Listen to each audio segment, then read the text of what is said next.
right. Hey, everybody. Welcome back to the Ones Ready podcast. Trent here with two very special guests. I have Tech Sergeant Hernandez and Staff Sergeant Nicholas. They are recruiters, and that means they're going to answer all of your burning questions about recruiting today. Absolutely 100%. Every question that you have, they're going to answer it the way that you wanted to answer it. But before we start, let's start with you, Tech Sergeant Hernandez. If you guys wouldn't mind just telling us a little bit about yourselves, your background, how you ended up in the best Air Force in the world. Cool. So good morning. I am Sergeant Hernandez. I am originally from Sacramento. I come from a very large Hispanic family, so I do fall into that stereotype.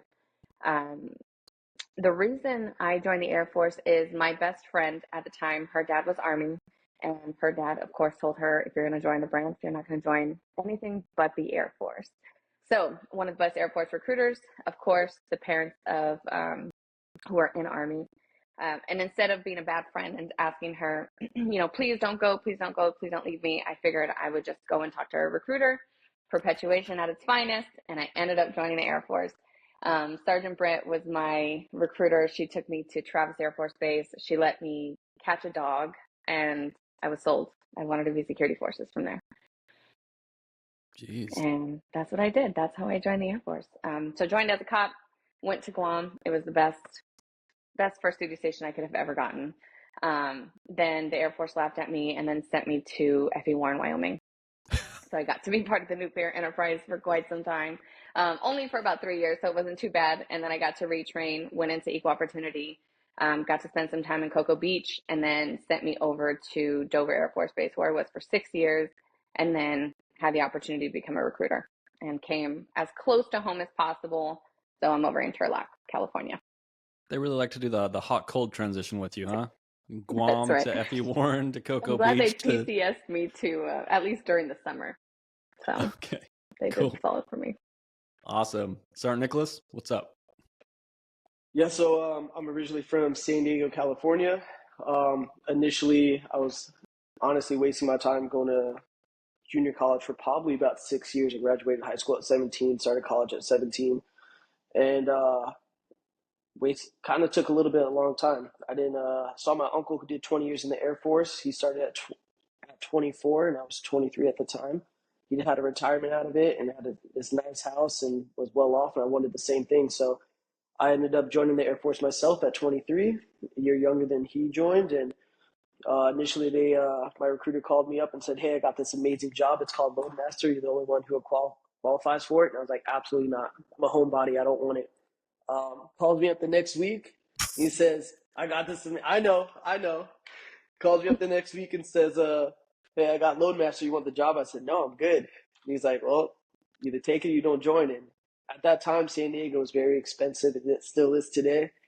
I took it, got in, and it's one of those things where you're like, it's not what I want to do. It's not who I am. And after a while, I learned to appreciate it. I had the opportunity to cross-train, and I put the button in for a second and got offered a medical job. And honestly, they loved me. I had to do an interview, and at the end of the day, I look back at the Loadmaster career field and what it brought for me in opening up my eyes and giving me that life experience.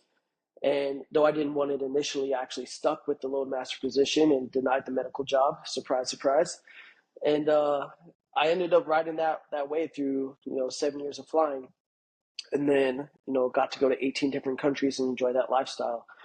Was able to get my CCAF through that, and so that was pretty legit. Worked a couple of different jobs and did protocol for a year. Worked under the wing commander for a year, so I got to see that aspect of the non-flight suit wearers. And a year after that, I got to get picked up for recruiting. So held about 3 different jobs so far. So that's kind of my story, and I'm sticking to it. Okay, if I seem angry at you at all during the rest of the podcast, I think for folks that are not in the Air Force that are listening, like Loadmaster is an awesome job. Like people try to get that job, especially coming off the street. It's not an easy thing to get. There's not a ton of slots, right? You guys would know better than I do. And to have someone that's qualified that's like, no, I don't want to wear a flight suit and fly all over the world and hang out with the pilots and stay in nice hotels and do all the cool things. Like, man, nobody likes you. You know what I mean? Like, that's crazy. No, but that's awesome. All right, so y'all did end up in recruiting, and Sergeant Hernandez, you'd already cross-trained once, and so you're just like, man, I'm going to get the full Air Force experience. I did EO, was a cop. You've seen some things, and then the recruiting came a calling, and you were like, all right. What was the big motivation behind going recruiting, or was it you have to? So definitely not have to.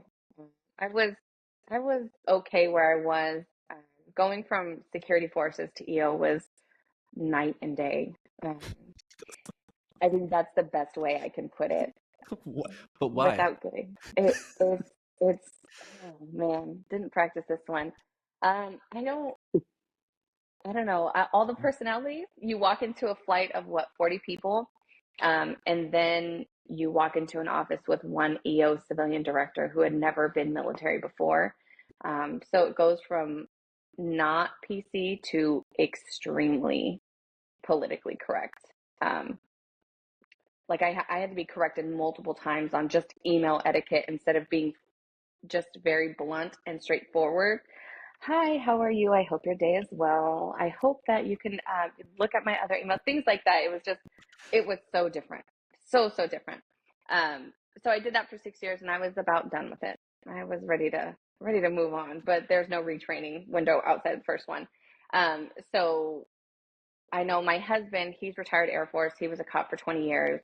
He did recruiting and he absolutely loved it. So when it came time for DSD, he said that he thinks I would be great for it. So I put in for it and got it. I did definitely ask them, please do not put me in for military training instructor. Do not put me in for anything else. All I want is recruiting. That's all I want to do. And really the drive behind that is coming from Sacramento. I'm not too sure if you know much about it, but it is very much gang related. Like it's all red and blue, and you can never wear the correct color. And having seen that lifestyle, I wanted to go back home and give people option B. Yep. Because I really just didn't know about it. If it weren't for my best friend whose dad was Army, I would have never considered military at all. So trying to get out into those schools and be active in my zone to show these kids that just because college is the natural next step doesn't mean that is the only next step. So that was really my drive behind it. It's like you already like guns, right? Well, do you also want to do guns in the military? Like no, but like we talked about that a little bit when I was out in California, right? Like the responsibility of giving folks the opportunity, right? And how grateful we are all to our recruiters. And that's awesome that you wanted to go back there and share with those folks. Sergeant Nicholas, you didn't want to become a loadmaster, which is weird. And then medical, one of the second like most sought after career fields in the military, in the Air Force. You turned that down. How did they talk you into going into recruiting? After that, because we know that you're you like to play hard to get, apparently, for Oh awesome yeah, job. oh yeah. No, I don't like to make it easy on anybody, even myself sometimes. No, so I've seen the Air Force, just be this insane opportunity. It's what I like to call, I think what everyone likes to call a cheat code. Once you're in, you get to experience a lot of it. You kind of get to see all these different avenues and opportunities that you're able to go ahead and achieve and obtain. And so during my time in, a lot of the loadmasters I did see, they write it out and they travel and stuff. But I wanted to go ahead and utilize what the Air Force for what it is, which again is that opportunity. And so, which is why I wanted to go ahead and work for the wing and do that for a year and see what that aspect was like. And coming back from there, I got to fly a little bit, back again, coming back from hanging out with the wing commander and working for him. But I also wanted to expand that horizon. I wanted to go ahead and go into recruiting and see that different aspect of it as well. Seeing that I had that opportunity to go ahead and do so and possibly make that change, because coming from San Diego and not having that money to live in San Diego, it's a completely different thing. And so when I go back home, I have that money now. Like I'm good. I'm very set. I'm very well off. I have no worries, struggles, or anything like that. And so to have that opportunity to go ahead and provide that for others and at least give that information, I think it's huge. So I wanted to be able to go ahead and, kind of full circle it, if you will, and be able to have that chance to do so. So it wasn't much convincing. I honestly wanted to fly a little bit longer before changing, but They brought it to my doorstep and said, "Hey, we think you'd be a good fit. I mean, obviously we're hiring." I said, "Yeah, put me down as long as I'm not a military training instructor because that is such a hard job." This is like the anti-TI podcast. We haven't had an anti-MTI podcast yet. We're usually so nice about them because it is a hard job. Those folks work insane hours. They walk like I don't know, 100 miles a week. They're on their feet and doing all that stuff. It's a tough job. So shout out to all the TIs out there that love that job and are doing a hard thing.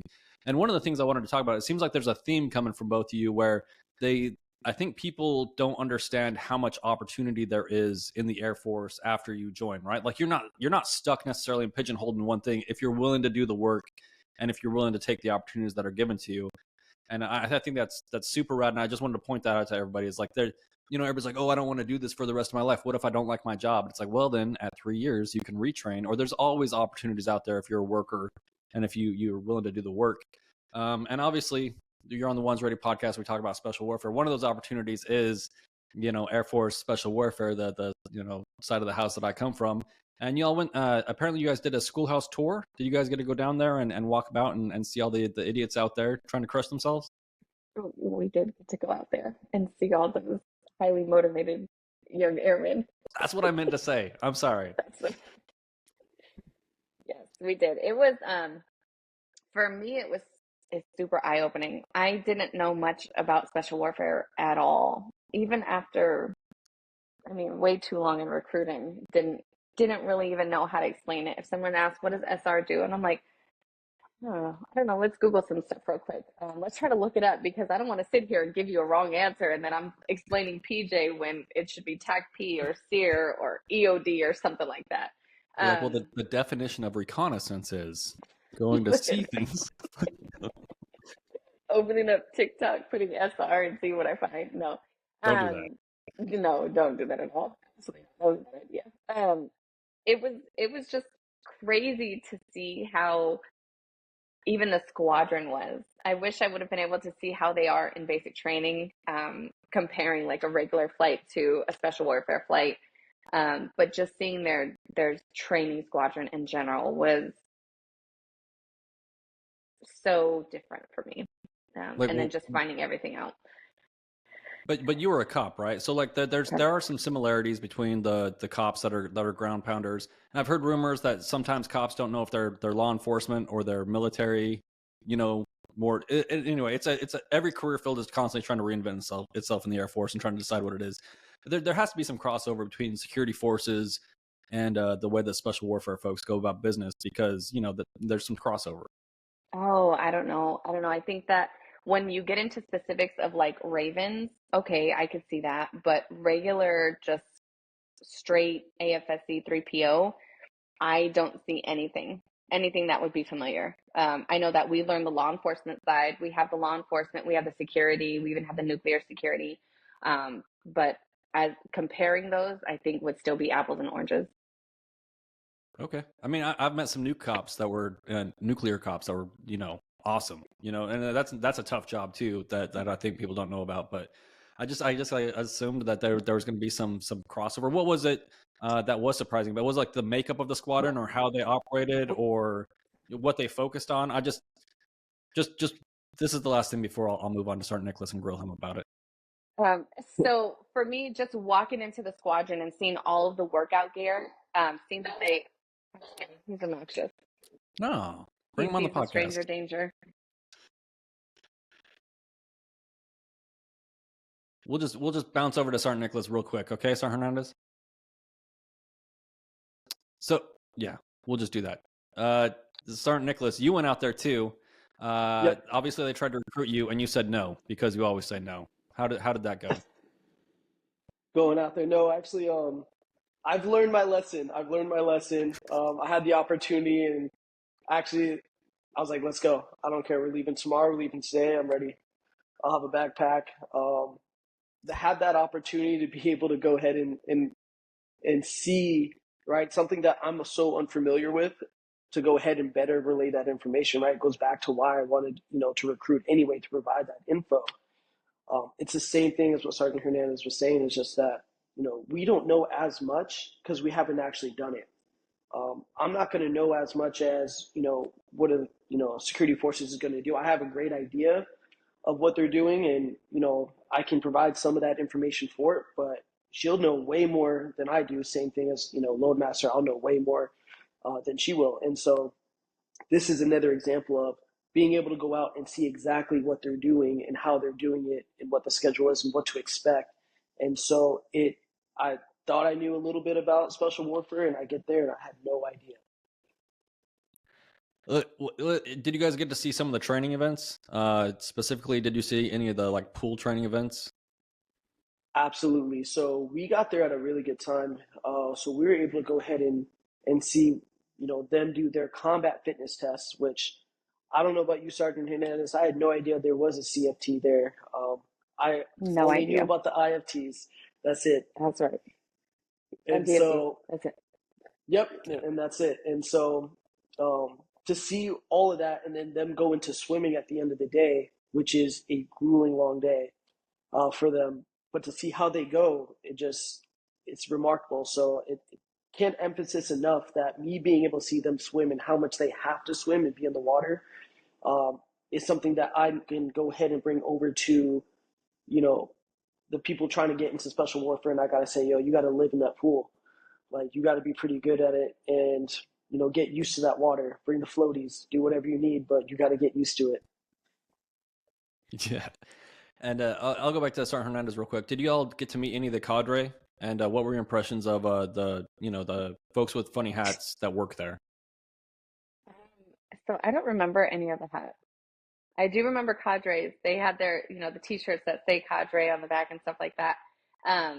But they seemed super informed about their people, like even just introducing us and walking us around the squadron, showing us where they live on a day-to-day basis, and then in the little day room and how they introduce, oh yeah, you're the leader for this week, and I'm surprised I haven't gotten fired yet, and ha ha ha. Like, just knowing all of the individuals like that, but not TI like.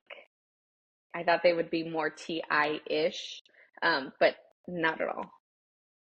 What is a TI like? Not nice. All knife hands. Not personable. just straight to business all day, every day. But they seem to have some personality in them. But I think we caught them on a bad day too, because it was during their 4-week evaluation. So they had told us, this isn't what a normal day is. We weren't able to talk to the people who were training. Like, when I went over there, I saw one of the applicants I put in, and immediately the yellow in me comes out, and I'm just like, hi.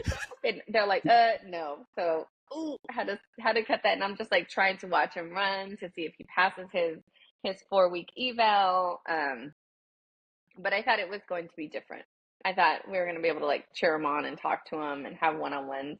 But it was just a different day. So I guess it had to be way more folks. Did not expect that at all.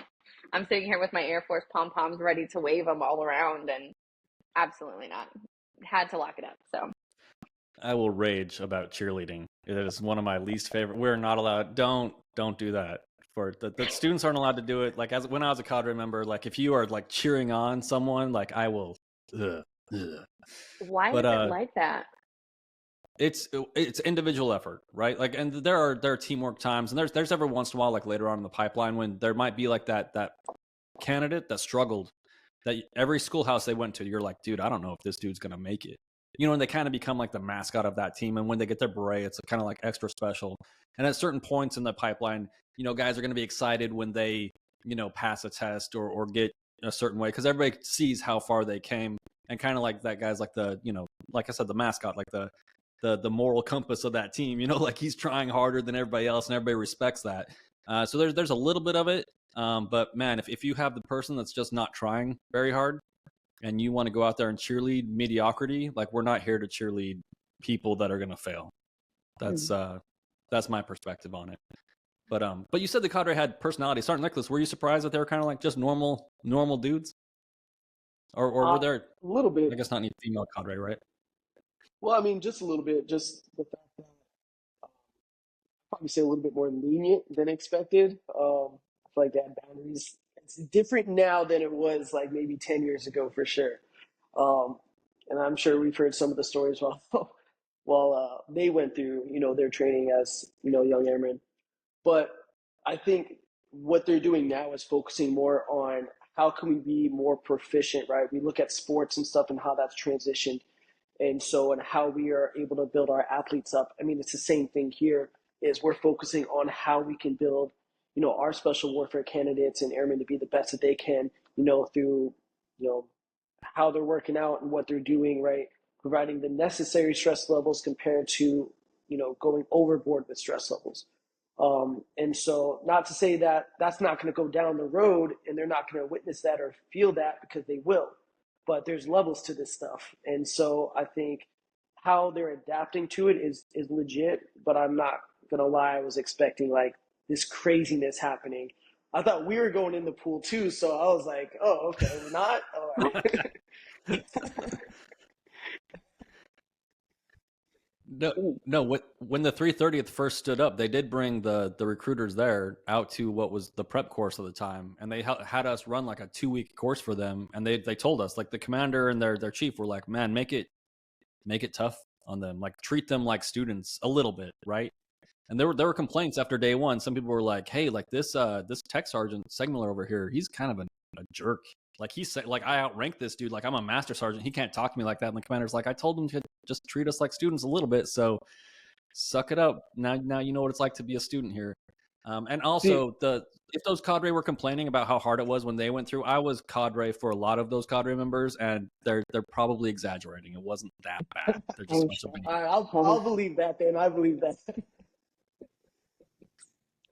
I will say though, like going through it, like doing the Loadmaster stuff, I had to spend 2 weeks out in SEER training, and so I know it's not anything too crazy, but you do get a little bit of taste of the whole yelling and all that stuff, and the whole side of that training in that house and how you're dealt with, and the expectations of how you're treated now is probably a little bit of how you could possibly be treated if you were ever put in a situation. So at the end of the day, it's all good training at the end of the day. So yeah, a little taste on the crawl, walk, run. Sergeant Hernandez. So after seeing the schoolhouse and kind of how different it is from what you expected, it's not like TIs, it's not like cops, it's definitely not like EO, although we do follow the rules, right? We follow the rules. Inclusivity. How has that changed the way that you talk to candidates about, special warfare or any of the strategies that you use? I definitely harp on being resilient and being able to motivate yourself mentally. Finding out that a lot of individuals who quit just self-identify and say, "I can't handle it." And I don't know, maybe this is the female, the mom, the EO in me.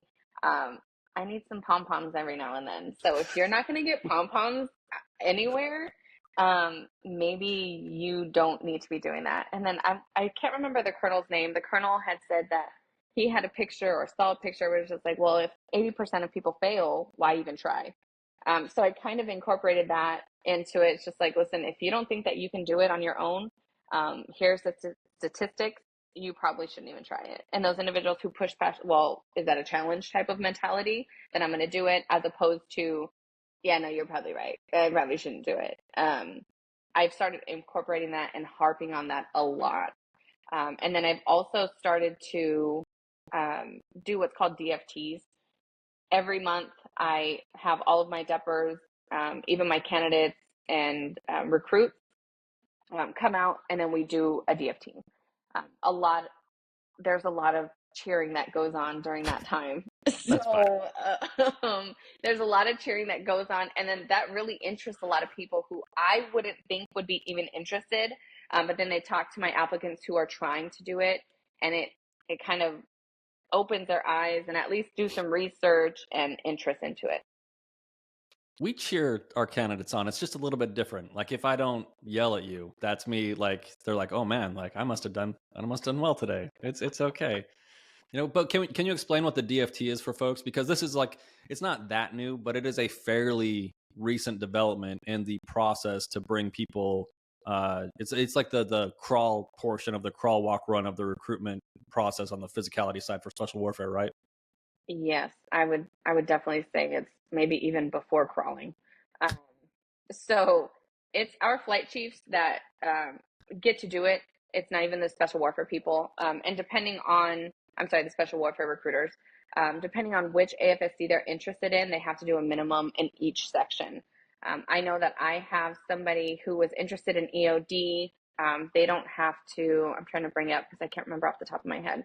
They don't have to do the swimming. They don't have to do the sit-ups. They just do the push-ups. You know more about it, Nicholas? Sorry, Nicholas.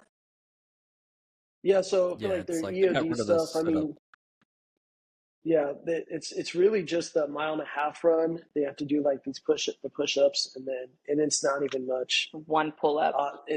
It's really nothing, even that. So, oh my bad. Much No, love to no push-ups, EOD. The job is really hard. The DFT, the no entry standard for push-ups. the Yeah. DFT is not that difficult, but let's not make it sound like EOD is not hard. Yeah, no, No, for sure. it's hard. For The suit sure. that they wear, but yeah, 3 pull-ups, no push-ups, no sit-ups, 11-minute run. So Yeah. Nice. it's a little bit easier. So they have to pass that in order to be able to book, and then they have to pass the IFT as well. Right. And the IFT has the underwaters. We talk about the IFT here all the time. If you guys are curious, there's One's Ready episodes about the IFT. I don't want to go through the whole thing, but that's where we incorporate the water. But the DFT is kind of just to make sure that you're good enough to try out, depending on how many tryouts there are to get into these career fields. So Sergeant Nicholas, I'm assuming after you went down to the schoolhouse, now you just take your candidates and you throw them in the water and try to drown them, or Yeah, you sounded no, really absolutely. excited about getting in the pool. Yeah.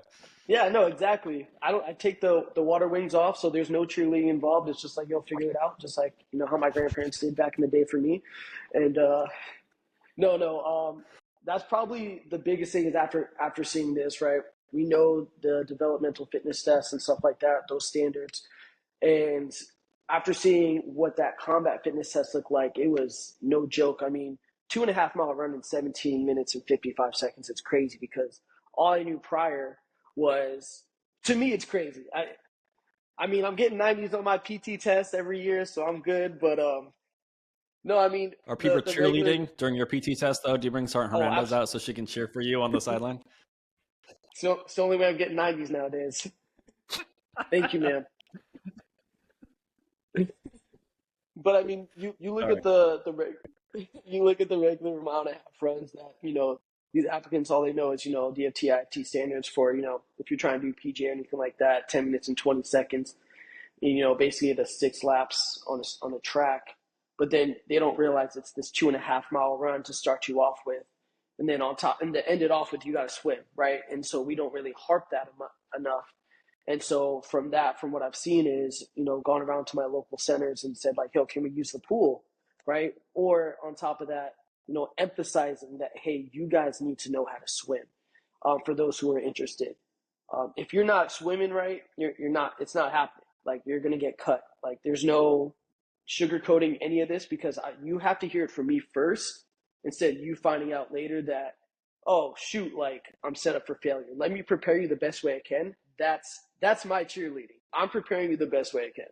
And so whether you want to take it, that's on you.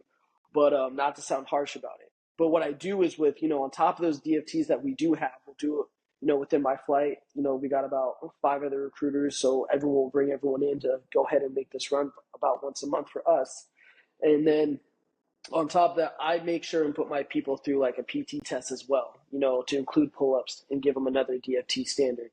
And so this way that they fail with me, fine, but at least you're seeing your failure, thinking that you're hot stuff. Because everyone does. Everyone comes in thinking I'm going to run this place, and it's like, no, let me show you how you're not.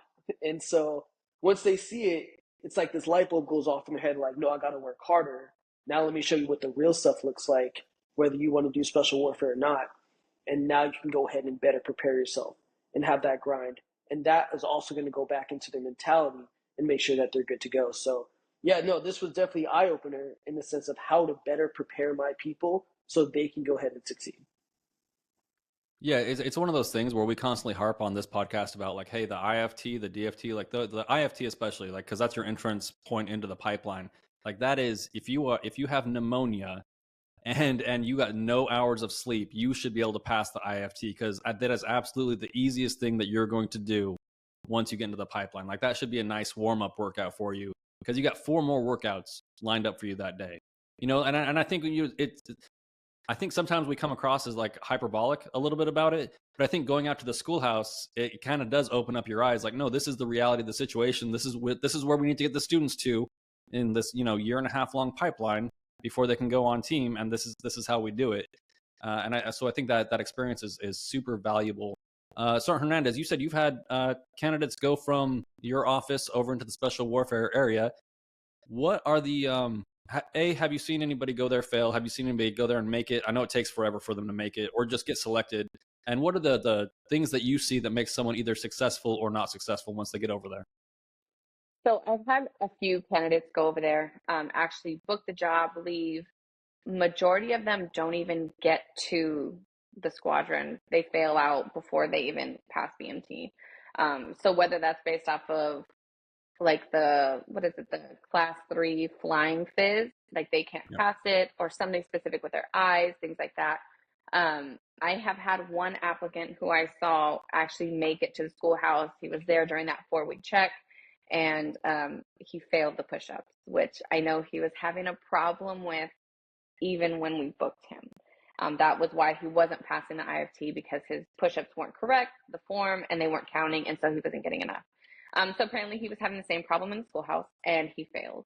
It was Sergeant Bunkley, thankfully, is the one that was able to look for me, because we weren't allowed to talk to them in the schoolhouse. So I wasn't able to ask him at the end of the day, hey, were you able to pass? What happened? But then come to find out, he did fail. So I'm not too sure where he's at right now, if he started back over, because I know that they did tell us in the schoolhouse they can retry one time, but then after that they have to retrain or pick another AFSC from there. Yeah, that's just logistics and time, right? Like we can't just leave someone there forever and pay him a paycheck to keep trying out and trying out and trying out. Like it's not personal; it just is what it is. Sergeant Nicholas, how about you? Have you sent anybody over there? And do you see anything that and then I guess the follow-up would be, do all the recruiters kind of chit chat about some of these candidates and figure out like, hey guys, what are we looking for? You know what I mean? Like, is there some secret sauce that we can get after? So for me, unfortunately, I haven't had the luxury of sending someone over there just yet. I have a couple of SW applicants right now that they're getting ready to get on their way so soon. So maybe ask me that question next couple of months, and I got you. But all right. But this was super helpful again, into the sense that, okay, now I know what to look for to get my people in, which has obviously started to help. Seeing that I have applicants that are about to move forward with it. With that being said, this goes back to the prep, and I'm sure they're going to do well, being able to time them and make sure that they're, doing what they're supposed to do. Going to your follow-up question, though, we'll talk, like, we'll ask, like, what have you seen that's, worked for you compared to what I'm not doing, right? And that's just only making us as recruiters just better. So this way we can better, again, prep our applicants forward. I would also, state that anytime we have applicants coming back from RAP or recruiters assistants for that, right, they've already been through it. So then they can already tell you, this is what worked for me, or this is what's going to help you out. Or when you're, a technique that can help you out with, doing the pull-ups, right? Or how your breathing is utilized, right? So some of those things help, which, again, obviously goes back to the recruiter. And then now we're able to kind of disperse and have that conversation with other recruiters. So we definitely try to, look out for our people the best way we can, so we can set that up, because it starts from, the bottom up. Yeah. And then those folks that come back on RAP, I think that program is so, so awesome in that way, because then these folks come back, they all speak the same language. They say things like no cap, which I don't know what any of that stuff means. The young people are saying. See, Sergeant Hernandez is on my side. I think I've heard a kid say that before.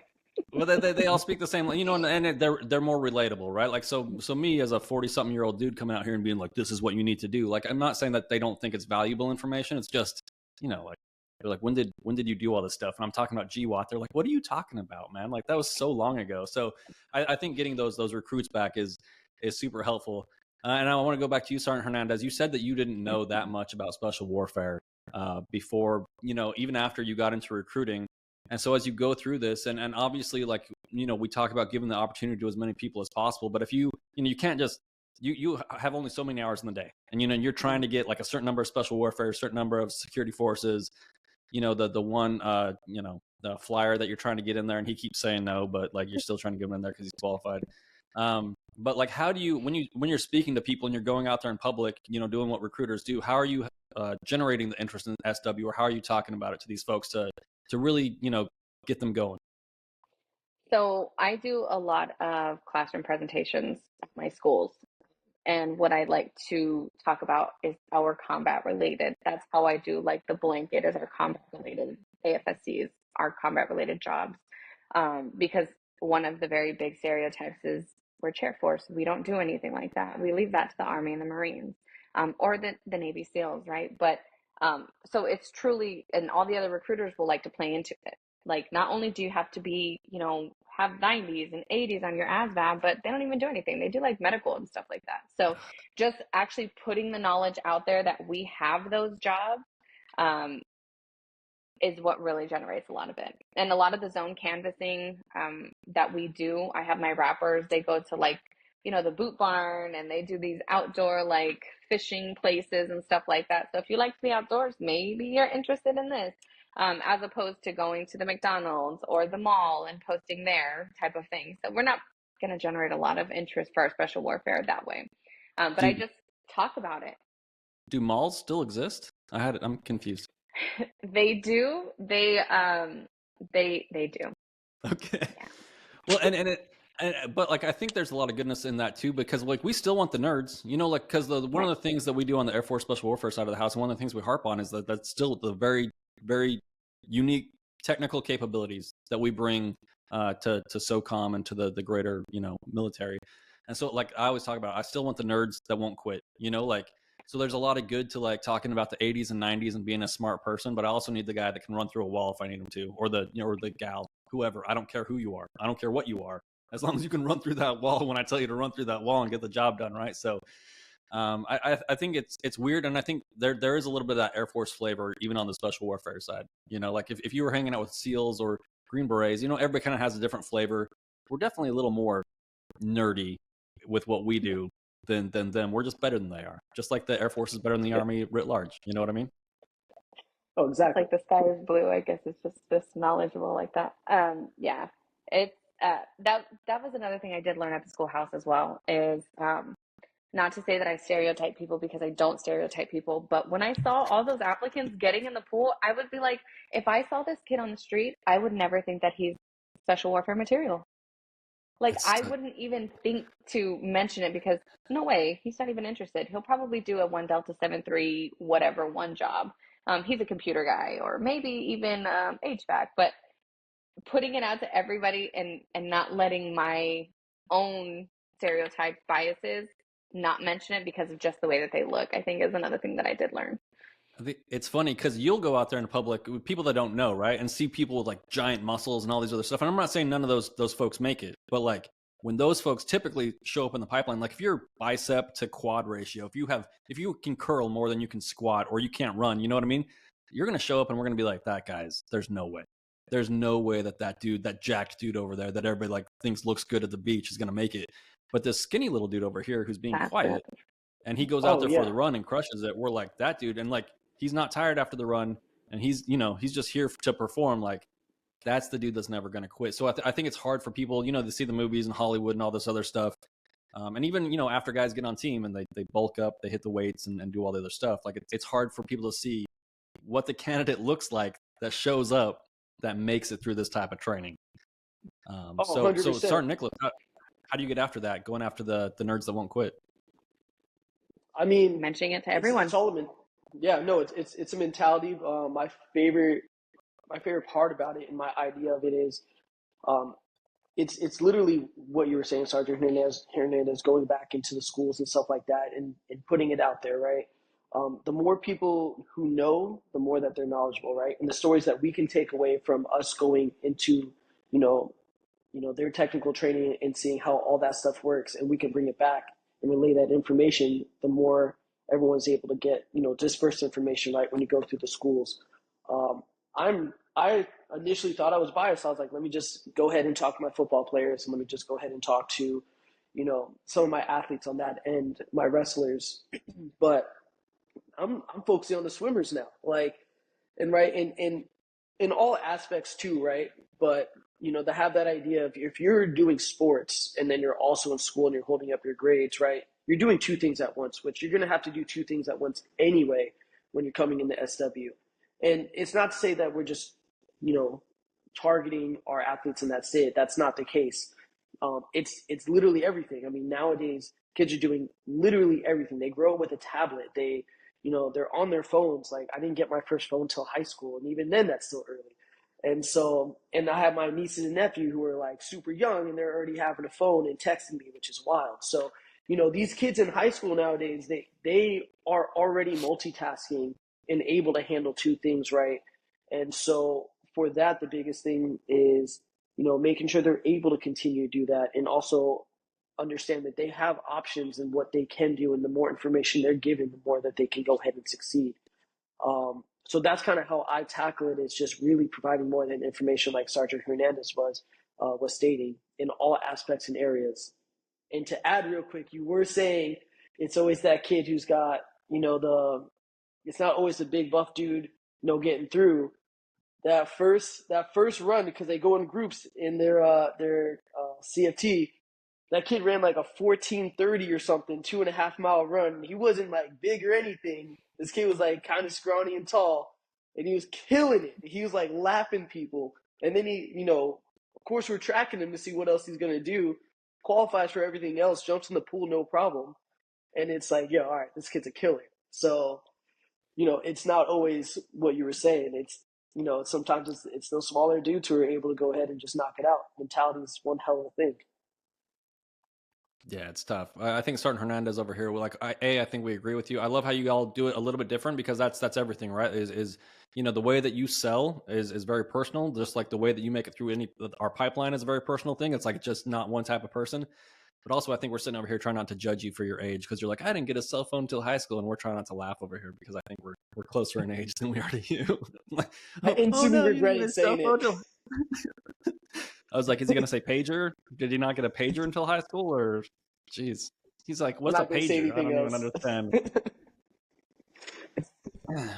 What about so like you said though, and I want to go back to you, Sergeant Hernandez, real quick. I know you go to the classroom a lot, but like Sergeant Nicholas was saying, man, all these folks out there today, all the young people that we're targeting, and young is a relative term, right? I think we're seeing a lot of like older folks join not just the special warfare community, but the military. Folks are kind of joining a little bit later than typical, but they have access to all these things. They all have social media accounts, they have their phones, they have all the world's information in the palm of their hand, whether they use it or not. And how do we get after them in that way? Is there a way to digitally capture, digitally interest these people from what you've seen? Has anything been successful? I think that in this day and age, it is all social media. And whether they watched that little bald kid when they were little kids, that they can't keep the attention span. What is that? Not Caillou. Is it Caillou? What's the little Oh, yeah. big-headed bald kid? That is Caillou. No, It is. it's another one. I can't think of his name, but it's just like 5 seconds and then it switches to another thing. Like, I don't know if it's based off of that or if it's TikTok or Instagram, but you can't keep people's attention for very long anymore. And where are they always at? They're always on their phone. It's all social media. So I think that I wish that we put a lot more effort into the social media aspect, like something where you could just share like a little snippet of SR. Here's somebody that's passed it, is doing the job, and this is how their experience was. This is what it's like. So they can go through it and read through it. I am not very good on social media. And that is something I've had to work at. So I try to get my Instagram together. I try to share all those little TikToks and everything to make it relatable to their actual life. Because there's actually a lot of people who think that being part of the military is like going through BMT for 4 years or 6 years, and don't understand that you're going to have a life outside of BMT. So I try to share all those things. There's a senior master sergeant. We met her at the schoolhouse, and I can't think of her last name for the life of me, but I want to say her first name is Tiffany, and she is in SEER. She has outstanding content. Like, met her, found her on social media. I share all of her stuff because it's just so honest, and she talks about the schoolhouse a lot, special warfare schoolhouse.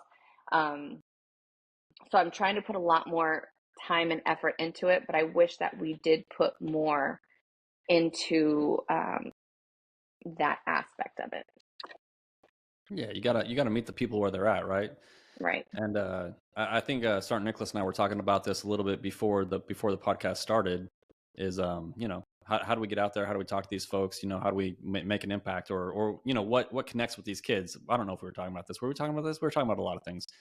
But Sergeant Nicholas, as the young person on the podcast who's obviously got Instagram, TikTok, all the things, and you've been through all of it. How are we going to get after these folks that we're trying to get after and let them know that not only Air Force Special Warfare exists, but all these other things? What we were talking about was everybody thinks we're all pilots, right?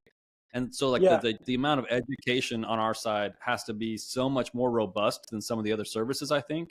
And because our jobs are all pretty technical, no matter what you're going into in the Air Force. So how do we fix that problem?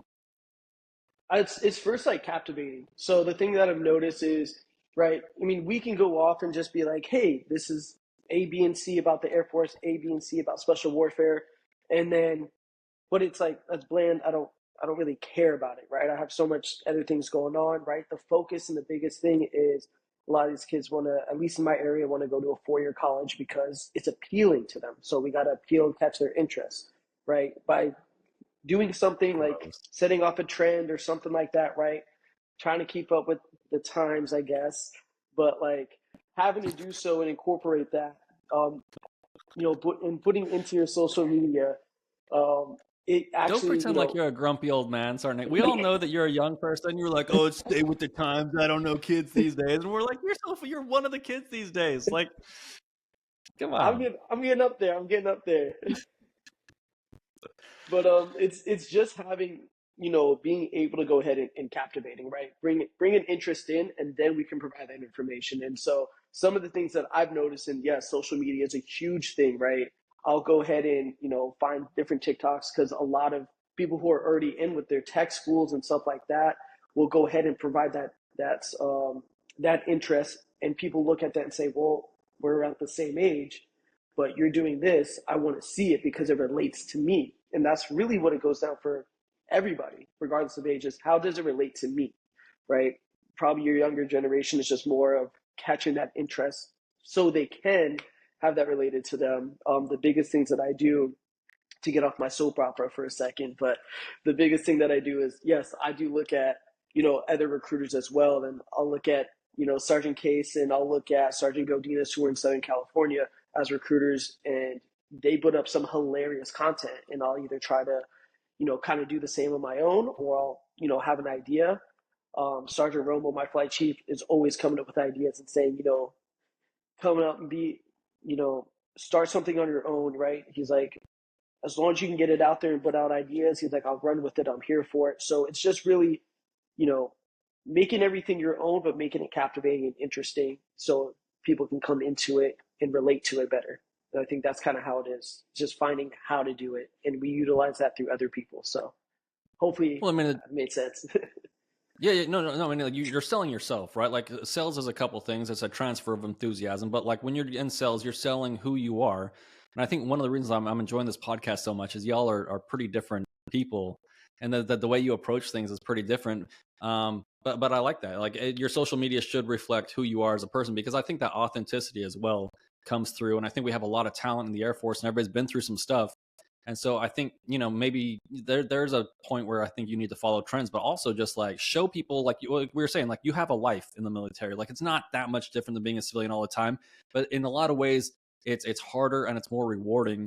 And one of the things we were talking about before the podcast is I say the struggle sells, right? And I think one of the ways to really, get to people is to share some personal stories. And Sergeant Hernandez, I'm going to start with you first. Is you went through BMT, you were a security forces person, you went EO. There's a lot of struggle in your career, and you ended up in recruiting, and you made it back to the Sacramento area. But when you look back at your career and some of the more difficult times, which I think a lot of folks are chasing, is the struggle, right? To get to know yourself and to overcome something. Like, what was something that sticks out to you in your career that you really had to, that you struggled with, or you had to overcome, and you know, you saw yourself on the other side of it as a different person? Did she freeze up while I was on my monologue? I'm sorry.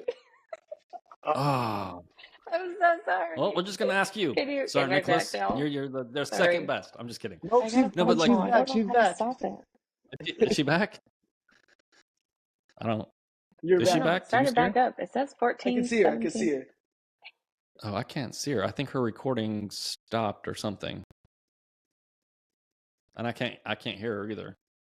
Oh no. Okay, I can hear. Should I like translate everything that she says so this way you got it? Maybe we'll just break it up into two pieces. If we hop off real quick, and then I'll start it up again and see if we can all get back on. How does that That sound? works. Oh, Sounds good. wait. Now she's invited back. Oh my goodness, sir! Like, just tell me I'm talking too much, Sergeant Hernandez, and you're like, she's I'm like, so that sorry. this dude is monologuing over here, and I don't want to hear it anymore. I'm sorry. I Like, had a I got phone things to call. do. I Jeez, don't. it's hurtful. Okay, can you do that again? No. Can you you start off repeat from the everything top? after good morning? Can we Yeah. start that from the top? No. So some struggles, right? Some struggles in security forces. I was not part of my recruiter's depth for a long time. It was just kind of like swear in, and then I left pretty much immediately.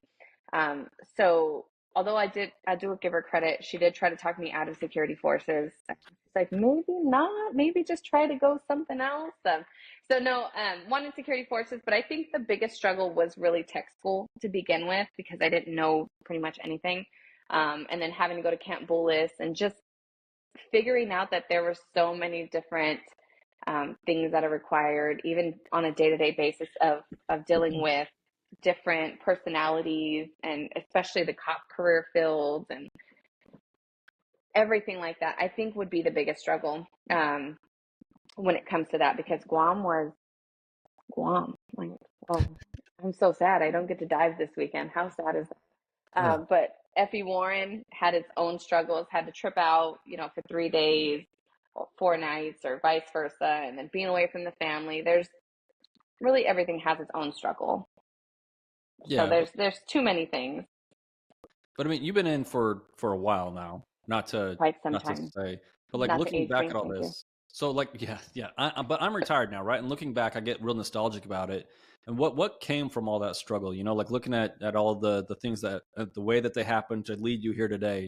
Like, was it all worth it? And what? How much have you learned and grown as a human being from joining the Air Force? Well, it's definitely worth it, without a doubt. With all the struggles came all the experiences and just learning, being able to learn things from these experiences and not just taking them at face value. Being able to stay calm, being able to look somebody in the face, smile, even though I don't want to be there. Professionalism in general, even learning emotional intelligence. That's why it gets me when applicants come in my office and they're like, I want a medical job or I want something that's going to translate directly to the civilian sector. Well, one, don't think just because you don't know about it doesn't mean that it doesn't translate. Okay. For the very first one. And sorry, Nicholas, I've had an applicant just like you, and I wanted to yell at him in his face. And it happened to be the first time that I had was able to get that job, and he got it, and then he canned, and then he booked it again, and then he canned again. I was like, are you kidding me? Like, was so upset with me, brought dad in the office and everything. I was trying to give him a cop job for real. Like, it's crazy. But I learned a lot. I learned a lot. I never even wanted to be a cop getting out of the Air Force, thinking if I was going to do 4 or 6 years, just the life lessons it taught me being part of the law enforcement, even though I know a lot of people are like, well, you're a military cop. That's not a real cop. Everything that it has taught me. Yep. Well, I think in a lot of ways the military is like life accelerated, right? Like the lessons you learn and how many times you have to do new things. It's like you live a lot of years doing the military stuff because you travel and do all the other stuff. And I'm assuming for you, Sergeant Nicholas, your biggest struggle was in tech school when you were complaining about having to be a loadmaster, everybody just beating you up. after class because you were like, I don't want to be a loadmaster? Is that the hardest part of your career? No, I mean, I've definitely, I think throughout my time being in the Air Force, there's always challenges and hurdles that you never expect that you have to take on, but you have to be able to take them on. And being able to do so is going to help, craft and change your mentality on things. So this way you can be better down the road. I think for me, I'm actually grateful that I was that kid going, with my recruiter and getting a job that I didn't want, but finding out it's something, the Air Force as a whole is what I needed, right? Because so many times people come in demanding what they want, thinking it's there, and it's like you can't just go into anything and say, hey, you can't go into the boardroom of Tesla and then just be like, yo, hey, I just want to be on the board. That's it. And it's like, no, there's credentials, there's levels to this stuff. Like, absolutely not. Like, go away. It doesn't work that way. Neither does life, right? And so, me having that struggle of, all right, I'm doing something I don't want to do initially. I love it now. I love that job now. But initially, it's not what I wanted to do. But still having to pass, and get 85 minimums on my tests in tech school, and then learning how to be a flyer, right? It's a lot harder than your average job. Um, but me still going through that and getting through it, and at the end of the day, telling these applicants like, hey, I came in not getting a job that I wanted, but at the end of the day, I got exactly what I needed, right? Like, I have a nice place of where I live. I've been able to go ahead and pay off, my own cars and pay off my parents' cars and, make sure that they're good, right? All because what? It was a job that I initially didn't want and end up growing into love. And then I was faced with having the opportunity to cross train into a job that I did want and then ended up denying it. Like, it's not always what it's going to be. Yeah. It's not always going to be what you think it is. The grass isn't always greener on the other side. It's only as green as you water it. And if you come in with the mentality of this is what I want and that's it, then you're never going to be happy because you may even get it and it's not even going to work out. So I'm a great example of the struggle of getting something I didn't want and it working out. Now I can translate that and say, hey, this is how it's going to work for you. And so everything that we go through is just a mentality and to help make me grow from it. So I'd probably say it started there and then just helped me grow as a person. Yeah, and you learn how to like attack opportunities too, right? And that's one of my big things is I'm sure you guys see your candidates that are like psyched to go and they go into BMT and like the next communication you have, they're like, "This is stupid. I don't like this anymore." And they just automatic, like flip the script, and you're like, "You were so excited," and you're like, "We told you it was going to be hard. We told you it was going to suck in the beginning. Like everybody has to go through this to be an airman, but you need to still like be attacking those opportunities like you did when you walked into my office and you did the work and you did the paperwork and I helped you along all this time." But I think as a young person, it's just hard sometimes. You expect life to just come to you. But I think that's one of the big the things that we learn in the military is how to attack opportunities. Obviously, you two have taken a lot of opportunities throughout your career and ended up where you're at, being successful. Time for the big wrap up. So obviously, we're going to ask you for the advice thing. So Sergeant Hernandez, being the senior person on the podcast and closer to my age than the baby Sergeant Nicholas, what advice would you give to folks? And you can do special warfare or whatever, but like advice to candidates coming into the Air Force to do anything difficult, and it's all going to be difficult. So what's your advice to those folks? My advice to anybody who's considering the military in general is always to weigh your options. Be realistic with your options, even if that's, I want to go to college first, I want to be a commissioned officer. Do your research and figure out what needs to be done. See who offers what, and then not only double check, not only talk to them, but actually double check what you're being told. As a recruiter, somebody comes in my office, they're only going to believe like 30% of what I say. So check everything that I tell you. I don't have to lie. I know there are some recruiters out there. I've heard some recruiters out there who are just saying some crazy stuff. So always go the official routes, right? Go to airforce.com, but also go through those unofficial routes. Go down those Reddit holes, see what people who are doing the job are saying about it, and figure out what you want and then go for it. Don't put half foot in, 1 foot out the door. Just actually go for it, whatever it is. Love it. Sergeant Hernandez. Or I'm sorry, Sergeant Nicholas. Woo. I was going to say, I mean, right. I would definitely piggyback off what Sergeant Hernandez was saying. At the end of the day, too. You're not a first sergeant. You don't get a piggyback. You don't get a piggyback on what the commander You just would like said. to emphasize. Jeez, You bro. would like to Yeah, emphasize exactly. I would like to just piggyback on what it's like. You want to drag this out for another 20 minutes, is what you're saying? I'm just kidding. Go ahead, Sergeant. Getting called out today. I'm sorry. You started with I didn't want to be a loadmaster, and I warned you that I was not going to be happy about it. No, I'm here for it. I'm here for it all. No, I would no, I'd definitely go ahead and say, yeah, absolutely, do your research. But most importantly too, right? It's your decision, right? When get the facts and make that decision on your own. Um, please don't use Reddit. That is insane. But get the facts and use it on your own. Just because someone else's career, because I've had someone tell me like, I don't want to do security forces because I know someone who did it and they had a bad time. And I'm like, yeah, they had a bad time, right?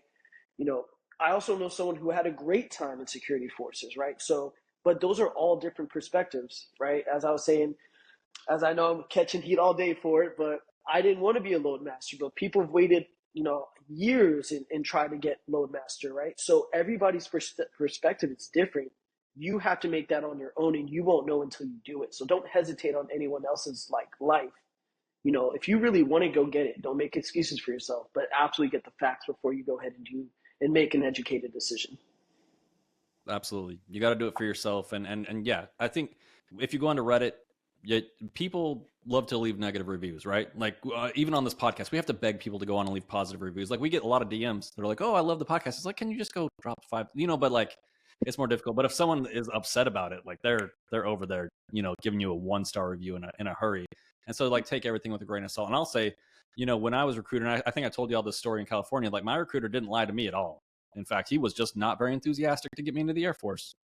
So but I did have the opportunity, and I want to thank y'all for A, coming on the podcast, and B, being the type of people to go out there, met your entire organization. I think y'all are fantastic and you guys are crushing it, and being the people that want to get out there and give these people the opportunity to, do whatever they want to do in life. And if that's the Air Force, awesome. So appreciate y'all coming on here. And if you have any parting thoughts, like now's the time. I think I'm good. Anything but check out my social media. Give me a call if you know anybody who wants to join the Air Force. Yeah. Okay. Yeah. Send me y'all's Instagram handles. We'll put it in the podcast description and all the other stuff so people can check y'all out. Tech Sergeant Hernandez, Staff Sergeant Nicholas, who we love. Sergeant Nicholas, we're super excited to have you here today, and I'm sorry for giving you a hard time. But thanks y'all so much for coming on. Check out One's Ready. Leave us a review like we were talking about, and all the other things. So we'll catch y'all later and train hard. Bye. Thank you so much.